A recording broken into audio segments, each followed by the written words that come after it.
would you search in the packet for this sheet that's titled 10 Golden Rules? Here I'm highly reliant on this wizard of a man, John Bell. So 10 golden rules for enabling the least confident of people to teach new songs to the most cynical of congregations. So let's head into this and see what trouble we can make. I love it that he begins by saying, believe in the voice which God gave you. It's the voice of an apprentice angel.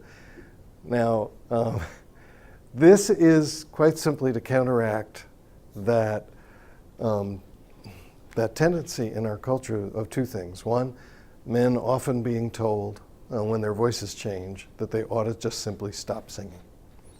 And second, whatever you make of the whole switch in culture that we mentioned yesterday, of moving toward American Idol, or the way in which people are increasingly intimidated from singing, and so we have this countercultural message. Your voice, God gave you your voice. So we have a spiritually countercultural message. If they're saying, I don't know how to sing, our message is, God gave you a voice. It is the voice of an angel. And this is just our own courage in standing before people and acting as though we believe it. And this is really, he underscores this in point number 2 of it's you don't need to adopt another voice, you already have one.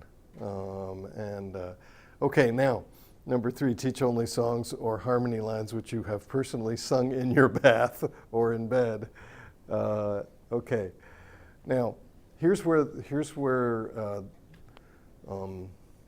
that becomes real for me.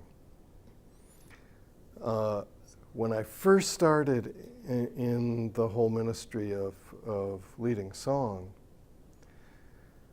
I was a little too confident. I was a little too confident in my ability. And I came to an evening, I was leading some singing in a church in Tulsa, and I chose a quite complex melody. Because after all, I was pretty clever. And we got into the middle of that, and I lost the melody. I just wasn't there. I had a very, very kind organist who went and played it. And I said, self, never again. If it's not in your body, you can't lead it. And so this is what John's getting at there. Just ever so important. Well, what that meant for me, and here's another way in which I want to hook back to how much song do you think is the right amount of song for your congregation? One of the elements of that is the right amount of song is the song people can actually sing. And that you can lead, you or whoever is leading. So your own confidence that you've got of the song. Now this may mean practice. Now, okay. Then he says, never introduce a song with an apology. Okay, here we go. Well, we're going to sing a new song this morning, and you probably don't know it. And, I think we tried it a year ago and you hated it back then, but, now I'm exaggerating, but maybe not that much. It's some form of, you probably don't know this. I mean, think of the message you're given. And so the message is, here's a song, and it sounds like this. Have you heard that as I've been working? I've said, here's a song, and it sounds like this. Because if you start with apology, you've just simply shot yourself in the foot. The first rule of pastoral anything is never apologize. Yeah. That doesn't mean if you've done something wrong, don't apologize. But from the pulpit, never get up and do, Right. I'm really sorry, but, or Yeah. I don't know how to do this, or, do that sort of thing, because you just lose them. Yeah, yeah. So this has meant that professionally for me, I have narrowed the scope of what I teach. Doesn't mean that I've stopped learning new songs, but it means that I only introduce new songs into my leadership when I know they are really in me. The words, so that's a key principle. Then, John's principle is that when you are introducing a song, you should only use your voice and your hands. Now he does this for the provable kind of scientific reality that people learn melody better hearing it from somebody's voice. So if someone went to the keyboard and said, here's what it sounds like, and played it, the assembly is much less likely to learn it than if they learn it from your voice. If you can add your hands, that means that those who learn kinesthetically have even an additional advantage.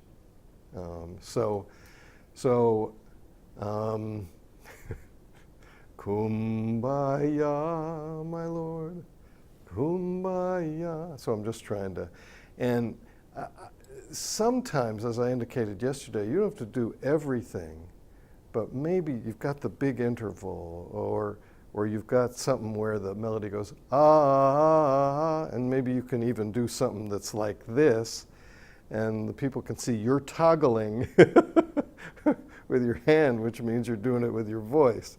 So just there are little things like this that can be helpful. Also, again, this is reinforcing yesterday, they see you breathe, they'll breathe. So using hand and voice. And then John says, well, teaching, use a voice a little worse than your real one. Well, this is, yeah, which means pretty bad, huh? Yeah, right. All it means is that it adds to the intimidation if you've got this big trained voice and people just say, well, okay, but I can't sing like that. Okay, now, and then let the people, so here we appeal to people's intelligence. Would you turn to number 3051 in Worship and Song?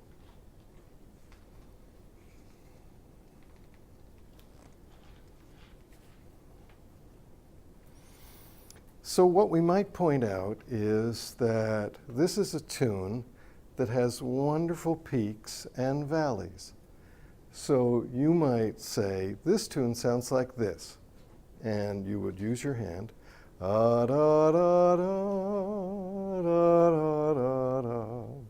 So even the people who learn kinesthetically see, da, da, da, da, da, da, da.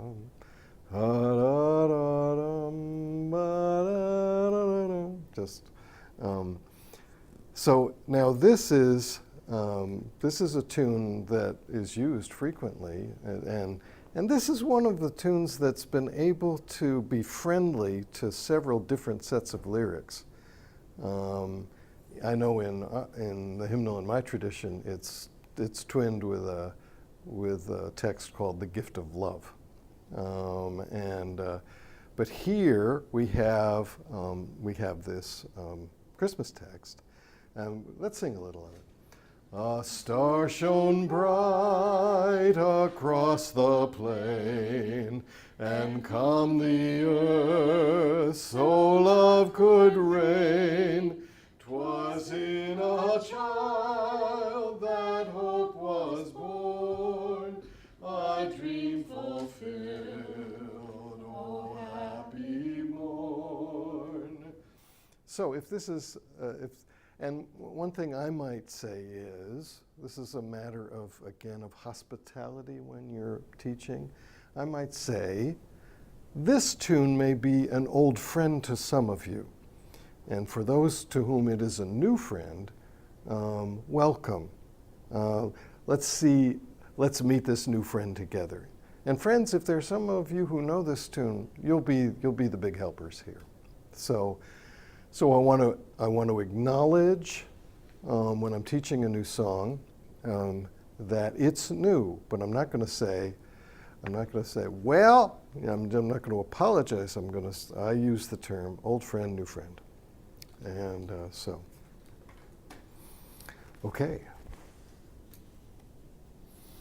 Now, if I'm pretty certain that the tune is new to almost everyone, then I am definitely going to sing it first. I mean, just launching in, unless you've got a room full of note readers who are really good at what they do, it's downright insulting. And people say, I don't belong in this club.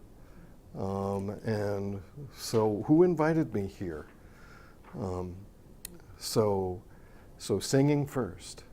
And so I'm going to try to show breath. If I can show arc of the song, I'll show that. I'm hoping that my face matches the text.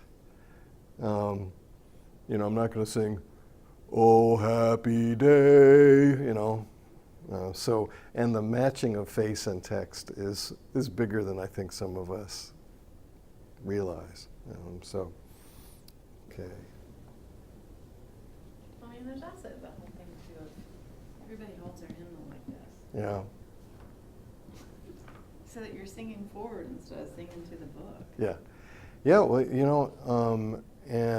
so modeling face forward is good. So, okay.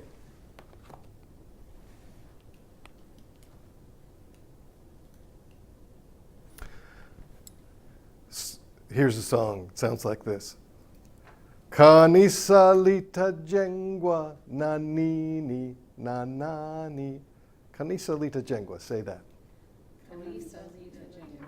Kanisa Kanisa lita jengwa. lita jengwa. Kanisa Kanisa lita jengwa. lita jengwa. Great. Kanisa lita jengwa. Just that. Kanisa lita jengwa. Okay. You've sung "A Church Will Be Built." Again. Kanisa lita jengwa. Good. And I love the way you're doing it. You're giving it some perk. Not kanisa lita. So thank you for giving it that life. Okay. It goes ahead. Kanisa lita jengwa nanini nanani. That much. Kanisa lita jengwa nanini nanani. Okay, you're not looking at music, right? Now I'm not pretending I'm doing this perfectly, but what I'm trying to do is, okay, what do the people need to know? The words.